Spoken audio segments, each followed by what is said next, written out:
Sudarlun, pasangan calon gubernur dan wakil gubernur Aceh Muzakir Manaf T.A. Khalid Kamis melakukan kampanye akbar di lapangan sepak bola Lepu, Kecamatan Kuala Raya. Kampanye dihadiri massa dalam jumlah besar itu turut dihadiri Ketua Partai Gerindra Prabowo Subianto dan Presiden PKS Sohibul Iman serta dua mantan petinggi TNI dan Polri yakni Jalil Yusuf dan Iskandar Hasan serta Hendrawan.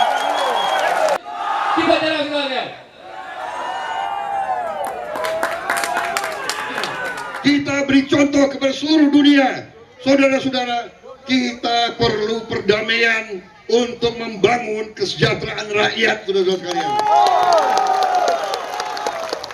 Mualim dalam kampanyenya antara lain menyampaikan bahwa dirinya akan fokus terhadap mengatasi kemiskinan yang kini meningkat di Aceh. Dari Sukamakmur, Rizwan, Serambion TV.